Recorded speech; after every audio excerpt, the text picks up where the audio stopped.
Ви благодарам, председателке, почитуван заменик министер. Јас конкретно барам средства за ова и знам дека не сте определиле пали за ова за која барам средства. Барам зголемување на средствата до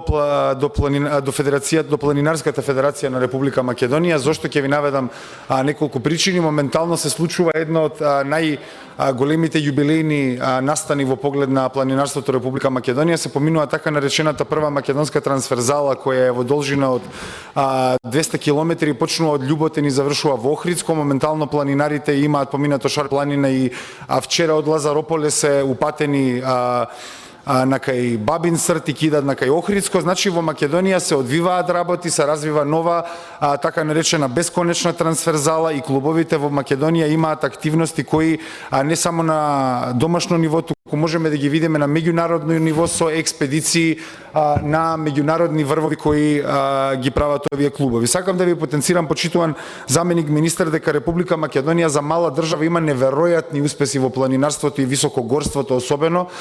Еден таков пример е Сашко Кедев, кој ги искачи сите 14 8.000-дарки во светот.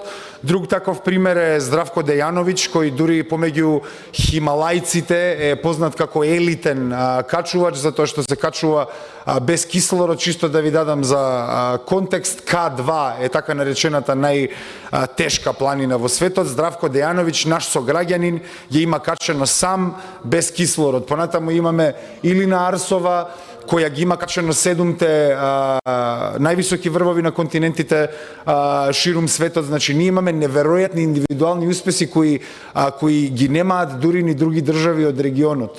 Сакам да потенцирам дека и други држави од регионот немаат индивидуални успеси како што имаат нашите планинари и нашите високогорци.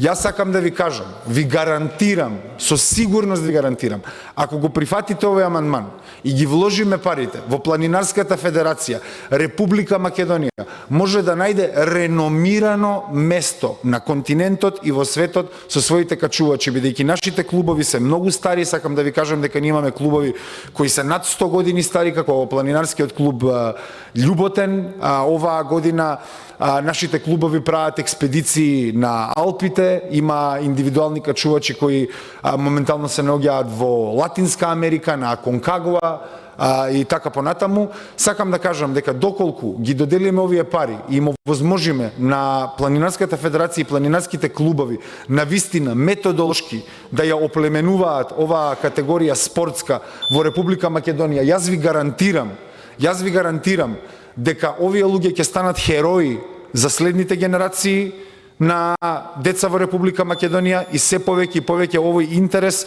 ќе расте во еден резултат кој ние сите заедно ќе го носиме како држава на меѓународно ниво со индивидуални успеси, но од вас бараме стратешки методолошки пристап до оваа проблематика. Ви благодарам.